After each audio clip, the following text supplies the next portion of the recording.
Well, let's speak now to Chris McDonald, who is the CEO of the National Innovation Centre for Steel, the Materials Processing Institute.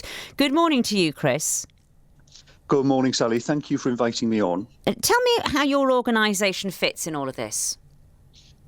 So the Materials Processing Institute develops new technology primarily for the steel sector, and what we're focused on is decarbonisation, so trying to develop those technologies that help the steel sector to transition to a new green economy. And we work across all of the steel sites in the UK. Personally, I've spent quite a lot of time working at Scunthorpe in both the ironworks and the steelworks, so I know a lot of people there as well. And, my first thought and my colleagues' first thought this morning are for the 260 people whose jobs are at risk on the plant, but also, as Naj just said as well, in the supply chain too. And you are part of the supply chain, I suppose.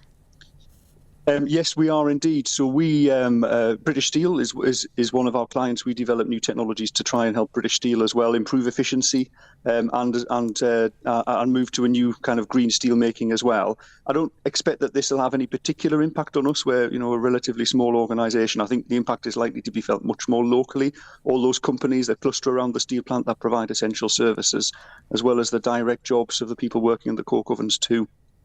Now, the news has felt on the cards for a while, certainly because we've been here, haven't we, before, in the past few years, really. What does it actually mean this time?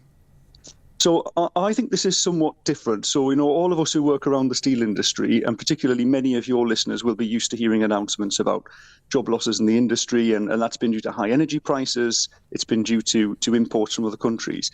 But a decision to close the coke ovens is an irreversible decision. Once they're closed, they're closed. The cooling down process essentially destroys the oven. It's a one-way street.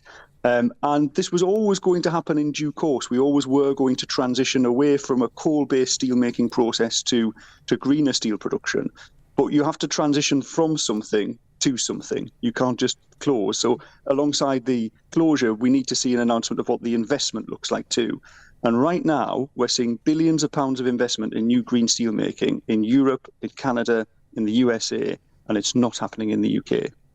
So this could have been good news, couldn't it, if they'd waited and then waited for something that was available to those people who do work in the coke at the coke ovens to go and do something in a greener job and still have a job. Well, ideally, Sally, you're absolutely right, and that's something that I've really been championing. But what we're not seeing is any investment in the UK at all. So where other countries are transitioning, the UK steel industry is collapsing essentially, and that's for two reasons. And I think British Steel put this out in their statement. One is it's very uncompetitive at the moment to make steel in the UK because our energy costs are far higher than our European competitors. Now, look, over the last year, we've all been struggling personally with high energy costs, but for energy-intensive industries in other countries, there's been a level of support and their energy prices are lower as well. We're talking about France, Germany, where their energy costs are about half what they are in the UK for similar industries. And then the second thing is this new investment requires support from government and from industry together, so generally half and half. And for a plant like Scunthorpe, we estimate that the cost of the transition could be a couple of £1 billion, maybe more than that. In other countries, government's paying half of that and the company's paying half of that, and we're not seeing that in the UK. So I'm concerned that this is essentially the thin end of the wedge. Unless we see lower energy prices and a commitment by government to invest as part of a big industrial strategy to green our economy, then we'll see our steel industry decline. And it's already small. So at the moment, our steel industry is only the same size as the steel industry in Belgium. So we're not doing particularly well.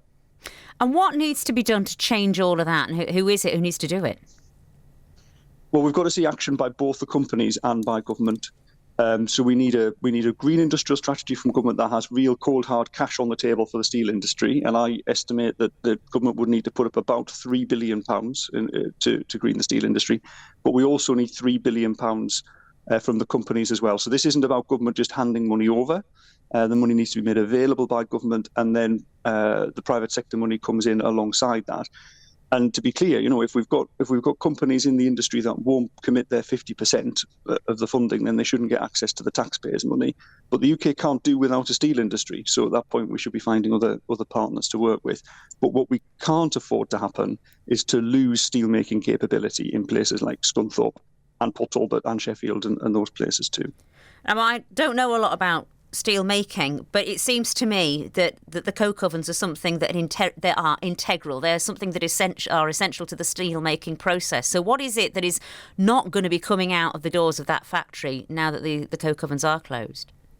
So, yeah, you're right, Sally. And I know, again, a lot of your listeners are really familiar with steel making, but for the ones who may be less familiar, the closure of the coke ovens means that we'll now be importing coke from overseas. So the steel plant will still run, but instead of buying coal and turning it into coke and putting it into our blast furnaces, we'll be bringing coke in. So already that's a problem for UK balance of trade. And it also means as well that when we make the coke, we make a lot of gases that are used to fuel the rest of the steel plant. So one of the things I'll be looking out for is, well, what investment is, as well as this closure of the coke ovens, there must also be some investment alongside that to allow the rail rolling mill in Scunthorpe, for instance, which is world class and supplies most of the UK's rail needs, to continue to function properly as well. There should be some investment there too. So it is crucial and integral to the operation of the whole site, and it will mean more imports and different costs elsewhere in the business too.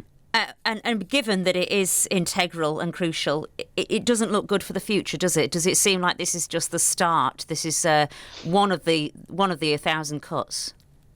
So this is my worry, that given that this has been announced, but without any announcement in any green investment in what we call electric arc furnaces or hydrogen production or carbon capture and storage, these are the technologies that we're all talking about at the moment.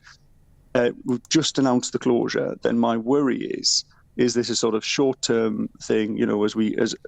Without any green investment, what does the future plan look like? So we heard the representative from the community union on earlier. I'm sure they will be concerned to know what is the forward strategy for the company in order to make it sustainable. But we need that, but we also need the investment from government to sit alongside that too.